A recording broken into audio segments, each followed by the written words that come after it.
राधे राधे। आप देख रहे हैं धर्म की यात्रा। और इस वीडियो में हम चर्चा कर रहे हैं सोमवती अमावस्या की।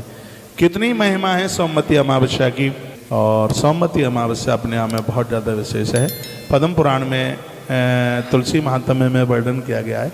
जो सोमवती अमावस्या के दिन 7 परिक्रमा तुलसी की लगाते हैं। सालराम भगवान को तुलसी की जड़ों में रख करके पूजन करते हैं और तांबे के लोटे में जल भर करके अर्घ देते हैं। चांदी का लोटा या ताम्र लोटा। तो बताया गया है कि इतना करने से स्त्री पुरुष को तत्काल 1.25 मन स्वर्ण दान करने का फल तत्काल प्राप्त हो जाता है। इतनी बड़ी महिमा है। तो सोमवती अमावस्या के दिन आप माँ तुलसी का जरूर वंदन पूजन करें। सोमवती अमावस्या के दिन गौ माता के खूंटे पर 1 लोटा जल चढ़ाया जाता है। बहुत ध्यान से सुनिए। सोमवती अमावस्या के दिन गौ माता के खूंटे पर 1 लोटा जल चढ़ाया जाता है। इससे उम्र बढ़ती है। किसी ने अलाय बलाय कुछ कर दी हो, ये सब चीज़ों का निपटारा हो जाता है। गौ माता के खूंटे पर 1 लोटा आप जल चढ़ाएं। सोमवती अमावस्या को ब्राह्मण भोजन की बहुत बड़ी महिमा है। सोमवती अमावस्या को कंबल के दान की भी बहुत बड़ी अपने आप में महिमा है। सोमवती अमावस्या को कपास यानी रुई के दान की भी अपने आप में बहुत बड़ी महिमा है। तो भगवत कृपा से सोमवती अमावस्या आज आई है। पांडव लोग तरस गए थे सोमवती अमावस्या के लिए।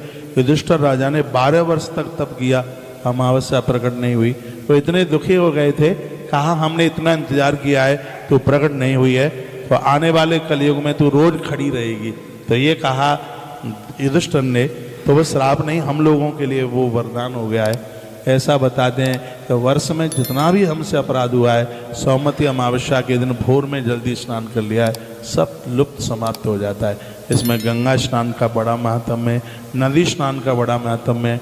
यदि आप नदियों के किनारे नहीं जा सकते हैं तो रात्रि को घड़े में जल भरे, उसमें थोड़ी सी गंगा जल की बूंदें डाल लें, उसमें थोड़ा सफ़ेद तिल डाल लें और भोर में सुबह जल्दी 3 से 4:30 के बीच में, और आप उस जल के द्वारा नहाइएगा, आपको नदी स्नान का फल प्राप्त हो जाएगा। गंगा मैया के 15 नामों का चरण जो मैंने कई वीडियो में ये डाल रखा है। कुछ भी नहीं आता है तो ओम गम गंगेति, गुम गम गंगेति, ओम गम गंगेति, ओम गम गंगेति, यही उच्चारण करके और आप स्नान कीजिएगा। मैं कहूँगा कि इस दिन दान पुण्य की तो महिमा अपने आप में बहुत ज़्यादा है ही। इसमें तुलसी रोपने की भी बहुत ज़्यादा महिमा है। तुलसी रोपने की इसमें एक बहुत ज़्यादा महिमा है। एक रात्रि पहले यानी 12 तारीख की रात्रि को आप ज़मीन में सोइए। संयमित जीवन जीना है, लड़ाई लड़नी नहीं है, झगड़ा करना नहीं है। इतनी सी बात मैंने बता दी। सोमवती अमावस्या के दिन एक ताम्र का लोटा लीजिए, उसमें थोड़ी सी खीर रखें, डालें उसमें खीर, बनी हुई खीर, थोड़ा सा दही उसमें डालें, उसमें सफ़ेद तिल डालें उस लोटे में, और उसमें एक फूल डालें और उसमें एक सिक्का डाल लें और बहते हुए पानी में, नदी में, हाँ थोड़ा शहद और डालें। इसमें ये अपने पूर्वजों के लिए, पुरखों के लिए 1 लोटा जल चढ़ाया जाता है।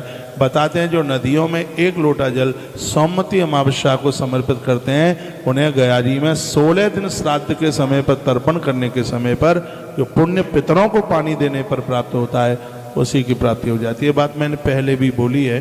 सोमवती अमावस्या की बहुत बड़ी महिमा है। इसमें भगवान महादेव का तो आह्वान है ही, लेकिन सोमवती अमावस्या भगवान नारायण को भी समर्पित है। ये पितरों के लिए, पुरखों के लिए बहुत ज़्यादा समर्पित है। सोमवती अमावस्या को भले ही एक बिलंदा भले ही कपड़ा आप नदी को समर्पित करें, नदी को, सरता को आप वस्त्र समर्पित कीजिए, एक नारियल समर्पित कीजिए और एक सिक्का भी समर्पित कीजिए, तो यह है सोमवती अमावस्या कितनी जीवन में प्रभावशाली हो जाएगी। मैं निवेदन करूंगा, सोमवती अमावस्या को दिया दान करने से, नदियों को दीप दान करने से पुरखे प्रसन्न हो जाते हैं। यदि किसी की अकाल मृत्यु हुई है तो उनका भी तारण हो जाता है। तुलसीवन आश्रम 13 तारीख की शाम को बहुत विस्तार रूप से दीप दान करने के लिए जा रहा है, क्योंकि सोमवती अमावस्या, इसलिए आप भी दीप दान करें। नदियों के किनारे दिए जलाएं, बट के नीचे, पीपल के नीचे आप जरूर दीप दान करें, आप जरूर दिया जलाएं। सोमवती अमावस्या ऐसे ही जीवन में आती रहे। ये सोमवती अमावस्या सबका आनंद करे, कल्याण करे। इस दिन ब्राह्मण को भोजन कराना ना भूलें। जोड़े के सहित ब्राह्मण को भोजन करा दीजिए, बहुत आनंद हो जाएगा। इस दिन सैया दान करने का भी अपने आप में बहुत बड़ा महत्व है। तो बहुत बहुत धन्यवाद वीडियो पूरा सुनने के लिए। सोमवती अमावस्या के बारे में कुछ मैंने चर्चा आपके बीच में करी और आपने सुना, आपके लिए बहुत बहुत धन्यवाद। वीडियो को आगे शेयर करना ना